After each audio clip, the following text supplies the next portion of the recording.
Bonjour à tous, bienvenue sur My Travel Project. Donc aujourd'hui j'ai voulu te faire une vidéo un peu revue de ma caméra. Donc c'est celle avec laquelle je filme actuellement, mais je te mettrai des plans pendant que je parle à l'écran de la caméra en question. Alors j'ai déjà fait une vidéo sur mon matériel photo et vidéo quand je pars en voyage, mais j'ai jamais fait encore une vidéo dédiée à une caméra en fait, enfin une vidéo revue un peu. Et pourtant je trouve ça hyper intéressant à regarder, surtout quand tu cherches à t'acheter une nouvelle caméra, ça te permet un peu de connaître les défauts, les inconvénients, les qualités de la caméra en question de la part d'autres personnes qui l'ont déjà depuis un bout de temps et surtout de plusieurs niveaux de photographie, vidéographie différents.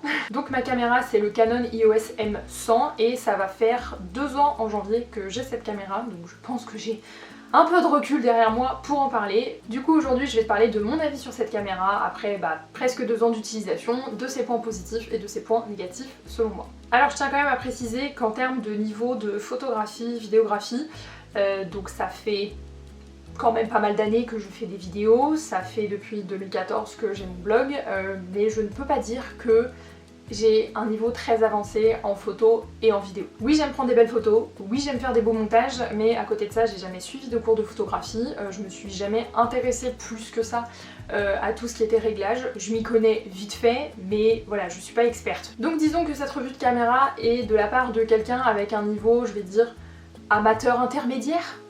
Voilà, comme ça au moins tu sais où te situer. Voilà. Donc tout d'abord je vais te parler un peu du Canon EOS M100. Donc je l'ai acheté au Canada il y a 2 ans, donc en janvier 2020. Je l'ai acheté au Canada à Best Buy. Donc c'est un boîtier avec objectif interchangeable. Moi quand je l'ai acheté ça venait directement avec un objectif 15-45 mm. Donc c'est un appareil photo qui est hybride, c'est-à-dire qu'il est quand même vraiment plus petit en termes de boîtier qu'un réflexe. Il dispose aussi d'un écran tactile qui est inclinable à 180 degrés, ce qui était important pour moi quand je fais des vidéos pour avoir le retour caméra.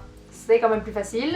Il a aussi une résolution de 24,2 millions de pixels. Tu peux aussi te connecter en Bluetooth et Wi-Fi avec l'application Canon Connect. En termes de sensibilité ISO, il va jusqu'à 25600 et comme je le disais tout à l'heure, moi je l'ai acheté avec un objectif 15-45 mm.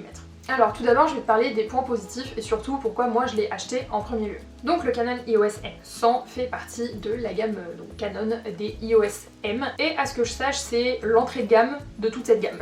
Donc c'est le boîtier nu le moins cher de toute la gamme. Moi à l'époque je l'avais acheté à je crois 350 $ canadiens, ce qui fait l'équivalent de 250 €, donc c'est vraiment pas cher. Je l'ai eu à ce prix-là tout simplement parce que c'était une boîte ouverte, c'est-à-dire quelqu'un qui l'avait acheté avant, qui l'avait ouvert, qui l'avait pas utilisé, qui l'avait rendu à Best Buy et je l'ai racheté.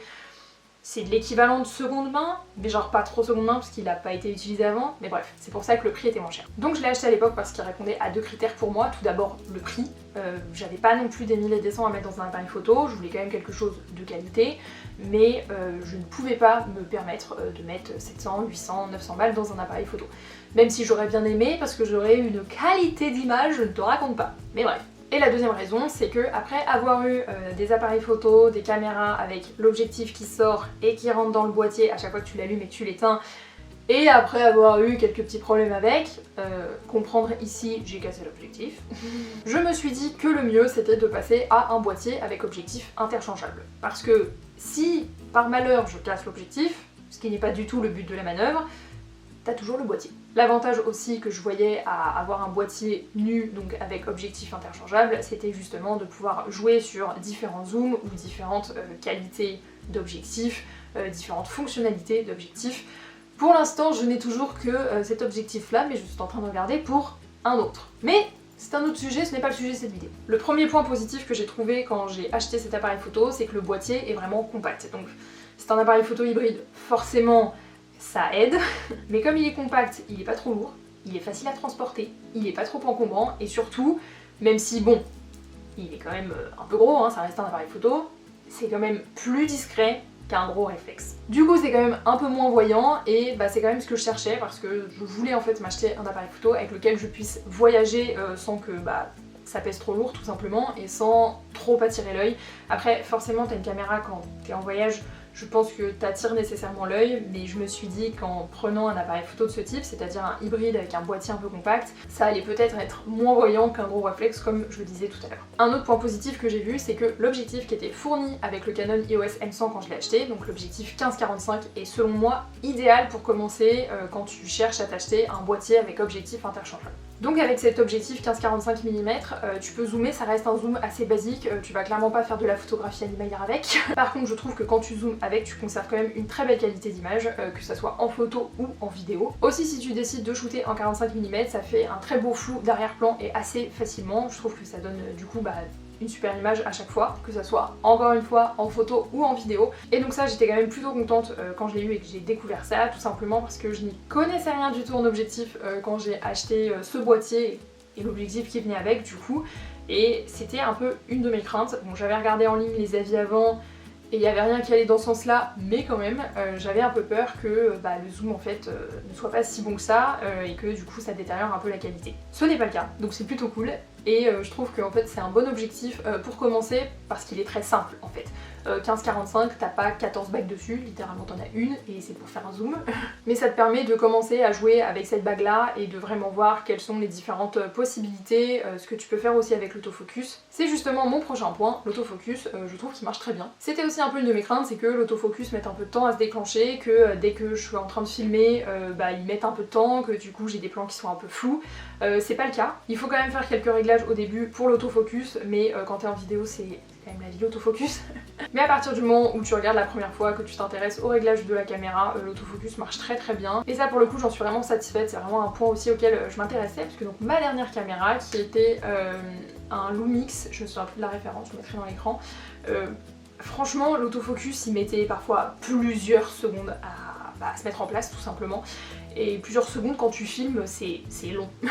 Donc voilà pour les points positifs que moi j'ai vus à cette caméra, mais forcément après 2 ans d'utilisation, j'ai quand même aussi trouvé quelques points négatifs et je pense que c'est important de t'en parler, donc je vais commencer tout de suite. Alors le premier point négatif que j'ai remarqué avec cet appareil photo, je l'ai remarqué au bout d'1 an d'utilisation, donc bon, ça a quand même mis du temps à venir, mais c'est que j'ai un problème de shutter. Quand il fait froid. C'était en novembre ou décembre de l'année dernière je crois, donc il y a à peu près 1 an à Montréal, où j'ai voulu prendre une photo et en fait j'ai une erreur qui est apparue sur l'écran me disant que j'avais un problème de shutter. Donc j'ai regardé, ce n'est pas sur tous les Canon EOS M, et c'est pas du tout spécifique à ce modèle spécifiquement. C'est une erreur qui peut arriver apparemment sur n'importe quel Canon et c'est que parfois le shutter en fait fait mal son boulot. Donc dans ces cas-là, il faut éteindre l'appareil photo, le redémarrer, enlever la batterie, la remettre et tout ça. C'est pas un problème grave, c'est un problème qui parfois revient, parfois repart, mais il se peut qu'à un moment en fait ton shutter il soit complètement bloqué. Et dans ces cas-là, il faut envoyer ton appareil photo chez Canon et le faire réparer, voilà. Un peu chiant en fait parce que ça m'est arrivé donc novembre-décembre de l'année dernière et en janvier je suis partie dans l'ouest canadien et je suis arrivée à Edmonton et pendant toute une journée le shutter faisait que bugger. Et j'ai eu trop peur en fait de ne plus avoir de caméra pour le reste de mon voyage pour pouvoir prendre des photos, avoir des souvenirs tout simplement. Donc un peu chiant en fait de découvrir après seulement 1 an d'utilisation ce problème de shutter. Pour l'instant du coup je continue d'utiliser cette caméra mais dès qu'il fait un peu plus froid j'ai toujours ce truc en fait de me dire merde est-ce que ça va pas bugger quoi. Surtout que c'est un problème qui peut s'aggraver avec le temps. Je me souviens pas si ça m'est arrivé en Slovénie en Italie cet été mais ça fait, t'as pas trop envie que forcément ton shutter il se bloque et qu'après ton boîtier soit inutilisable quoi. Un autre point négatif c'est qu'il n'y a pas de viseur intégré, c'est-à-dire que si tu veux prendre une photo, t'es obligé de regarder l'écran quoi. Alors que en général, quand tu veux prendre une photo, c'est toujours mieux d'utiliser un viseur, tout simplement parce que tu vois mieux avec l'œil humain qu'à travers un écran. Honnêtement sur la fiche technique avant de l'acheter, j'avais pas regardé s'il y avait un viseur, j'avoue, j'y ai pas du tout pensé et en fait je l'ai remarqué quand je l'ai eu. Sur le coup j'ai pas trouvé ça si grave parce que c'est vrai que j'utilise beaucoup ma caméra aussi pour faire des vidéos et dans ces cas-là j'ai pas besoin de viseur en fait, surtout quand je me filme comme ça, tu vois. Mais c'est vrai que là maintenant je me dis que pour certaines photos en fait peut-être qu'un viseur m'aiderait à mieux capter le sujet que je veux capter, peut-être que ça m'aiderait à, je sais pas, à améliorer mes compétences en photographie tout simplement en utilisant un viseur. En sachant utiliser un viseur, en voyant la différence entre utiliser un viseur et regarder par l'écran de ta caméra. Pour l'instant ça me dérange pas parce que je ne sais pas ce que je rate à ne pas avoir de viseur, mais je tenais quand même à le préciser parce que je peux comprendre que certains qui sont habitués à faire de la photo avec un viseur pourraient trouver ça gênant. En termes de fonctionnalité et d'options, je trouve qu'il y a un menu à rallonge. Et quand on cherche un réglage spécifique, c'est pas nécessairement pratique, tu vois. J'ai aussi remarqué que dès que tu mets l'appareil photo sur mode manuel, tu peux régler plein de choses, donc l'exposition, l'ISO, mais parfois tu peux régler un truc et pas régler l'autre. C'est un peu chiant quoi. Parce que quand tu veux régler l'exposition mais qu'après tu peux pas régler l'ISO par exemple, c'est un peu un problème, tu vois. Ça, j'ai remarqué ce problème quand j'étais au Mont Mégantic en août 2020 où on était parti voir les étoiles vu que c'est la réserve de ciel étoilé de ce côté-là du Québec. Et je savais très bien que j'arriverais pas à bien prendre les étoiles avec mon appareil photo et surtout avec cet objectif tout simplement parce que c'est pas du tout adapté. Mais je m'étais dit que c'était un peu l'occasion de commencer un peu à toucher au réglage manuel pour la photo. Et c'est là que je me suis rendu compte que je pouvais régler l'exposition et je pouvais pas régler l'ISO à côté. Je pouvais pas faire les deux en même temps, ce qui est quand même un peu débile parce que forcément t'as besoin de régler les deux à un moment donné pour avoir un certain résultat. Donc ça, je trouve ça un peu dommage. À savoir aussi qu'il ne filme que en 1080p et pas en 4K. C'est pas un problème pour moi, mais je peux comprendre que ça soit un problème pour certaines personnes, donc je préfère le préciser.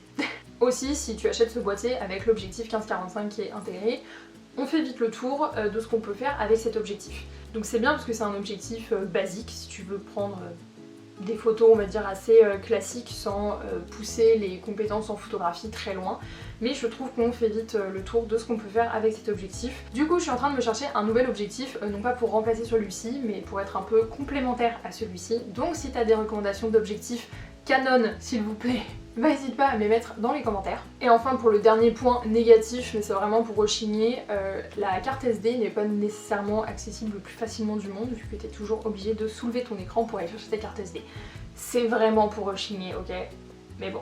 Et évidemment, j'ai oublié de faire la conclusion de cette revue sur le Canon EOS M100. Dans l'ensemble, je suis quand même assez satisfaite de ce boîtier et de l'objectif qui va avec. Par contre, je pense que c'est pas vraiment une caméra qui est adaptée aux personnes qui sont déjà un peu plus compétentes en photo ou en vidéo ou qui ont envie de faire des photos extrêmement précises avec, par exemple, photographie animalière ou photographie des étoiles. Je pense que c'est vraiment une caméra qui est plus adaptée au grand public, entre gros guillemets, ou pour les personnes qui ont envie d'avoir une bonne qualité d'image quand ils partent en voyage mais qui n'ont pas envie de s'encombrer avec un appareil photo trop gros ou juste qui n'ont pas nécessairement envie d'apprendre plus que ça les rudiments de la photographie.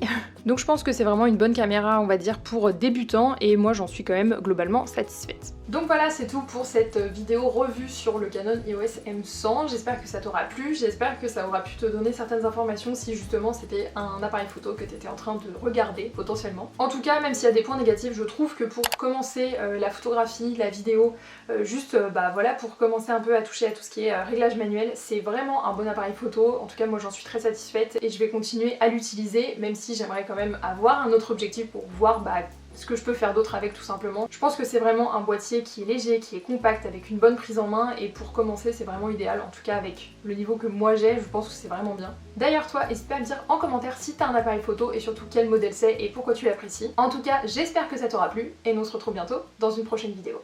Ciao!